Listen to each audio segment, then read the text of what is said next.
మందడం రాముడు గారు ఇల్లు లాక్కోబోతున్నారు. మందడం రాముడు గారు ప్రాణాలు కూడా లాక్కున్నారు కదా, దానికి మాకేం పాత్ర? మేమేం రాజకీయం చేశాం? మీ పెమ్మసాని గారు, మీ ఎమ్మెల్యే గారు వెళ్తే ఆ ఇంట్లో వీళ్ళు ఏం మాట్లాడుతున్నారు? ఇంకెవరిని చంపుదామని వస్తున్నారు అంటే అది కూడా మేమే రాజకీయమా? లేదా వాళ్ళ ఇంట్లో వాళ్ళు రాజకీయం చేస్తున్నారా? బోరున విలపిస్తున్నటువంటి వాళ్ళ కుటుంబ సభ్యులు రాజకీయం చేస్తున్నారా? ఏమన్నారంటున్నా? మరి అక్కడ మాట్లాడొచ్చు కదా. పెమ్మసాని గారు, ఎమ్మెల్యే గారు, ఎవరు మైండ్ ఏడిస్తే ఆడవని కానీ రాజకీయాలు చేస్తారేంటి, మా మీద మాట్లాడతారేంటి అనాలగా. ఎందుకు అనరు? వైసీపోడు లోకువా. 10 ఛానల్స్ ఉన్నాయి, 2 పేపర్లు ఉన్నాయి, మీరు ఏది వాగినా రాయటాకి చూపించటాకి. కాబట్టి మీ ఇష్టానుసారం మాట్లాడతారు.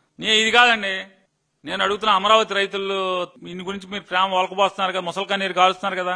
మీకోసం పడి చచ్చినటువంటి, మీకోసం మోకాళ్ళు అరిగిపోయేలాగా తిరిగినటువంటి పెద్ద మనిషి కదా నేలపాటి రామారావు గారిని ఎంత అవమానం చేశారు. వాళ్ళ కష్టంతో వచ్చినటువంటి మీ ప్రభుత్వంలో మీరు కులుకుతూ అమెరికా వెళ్లి బాగా డబ్బు పోగేసుకుని నారా చంద్రబాబు నాయుడు గారికి 200 కోట్లు లంచం కొట్టి మంత్రి పదవి తీసుకుని వాళ్ళని మీరెవరి కారణంగా అయితే మీరు వాళ్ళ అధికారంలో ఉన్నారో వాళ్ళని అమరావతి రైతుల్ని అమరావతి రైతు అనేటువంటి రామారావు గారిని పోలీసు అతన్ని పిలిచి ఈడ్చుకెళ్ళమని చెప్పారా లేదా అని అడుగుతున్నా. ఇవన్నీ మీకు పాపం పండే రోజులు కాదా అని అడుగుతున్నాను. దొండపాటి రాముడు గారి మరణం గాని లేదా నేలపాడు రామారావు గారిని పోలీసులతో మెడపట్టి ఈడ్చుకెళ్ళమని చెప్పి ఆదేశాలు ఇష్టం గాని, అధికారం మదంతో ఆదేశాలు ఇవ్వటం గాని, మీ పాపం పండే రోజులు శిశుపాలుడు ఎన్ని పాపాలు చేశాడో ఆ పాపాల్లో ఈ లెక్కలు రావా అని అడుగుతున్నాను. శిశుపాలుడు లాంటి మీ ప్రభుత్వం ఈ పాపాలు కాదా అని అడుగుతున్నాను. ఇవాళ ఇంకా వదలండి అయ్యా, అమరావతిలో రైతులను వదిలేండి, చంపబాకండి. ఇంకా వాళ్ళు ఇల్లు లాక్కుంటాం కాదండి. నేను అడుగుతాను, బెంగళూరులో హైదరాబాద్ లో వంకర్లు తిరిగిన రోడ్లు లేవా అని అడుగుతున్నాను. బెంగళూరులో, హైదరాబాద్ లో, ఢిల్లీలో, బొంబాయిలో వంకర్లు తిరిగిన రోడ్లు లేవా అని అడుగుతున్నాను. ముంబై లాంటి మహానగరంలో పేదోళ్లు ఉండేటువంటి రేకుల షెడ్లు లేవా అని అడుగుతున్నాను. నిజంగా నారా చంద్రబాబు నాయుడు గారు మహారాష్ట్రలో పుట్టపోవడం వాళ్ళందరూ అదృష్టం. బొంబాయి వాళ్ళది. లేదా మొత్తం నేలమట్టం చేసి పారేసేవాడు, మొత్తం అంతా వాళ్ళందరినీ తోలేసేవాడు.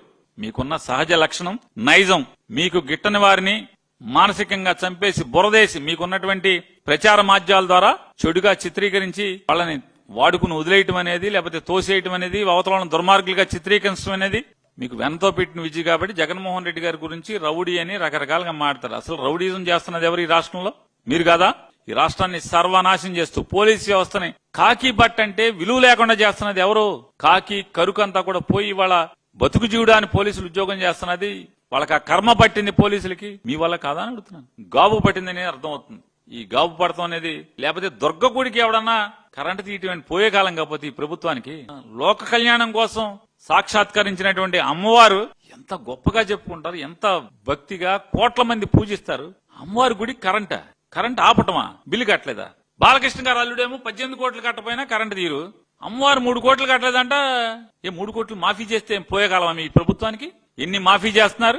ఎకరం 50 కోట్లు 60 కోట్లు చేసే పొలాన్ని 90 పైసలకి 99 పైసలకి ₹10 ఇస్తున్నారు. మీరు అమ్మవారి గుడికి కరెంట్ ఏమైనా ఉచితంగా ఇస్తే మీకు పోయే కాలమా?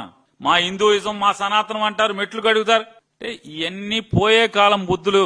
పోయే కాలం వచ్చినప్పుడు ఇలాంటివే జరుగుతూ ఉంటాయి ఖచ్చితంగా. ఇవన్నీ తార్కాణాలు. ఈ ప్రభుత్వం పోయే కాలం వచ్చిందనకి మందడం రాముడి గారి మరణం గాని, లేదా అమ్మవారి గుడిలో ఈ అపచారం గాని, కరెంటు తీసేయటం గాని, లేదా తిరుపతి కొండ మీద భక్తులు మరణించడం, తోపులాట్లో మరణించడం గాని, ఖచ్చితంగా ఇవన్నీ కూడా ఈ ప్రభుత్వానికి పోయే కాలం వచ్చిందనకి తార్కాణాలుగా అర్థమవుతుంది మనకి.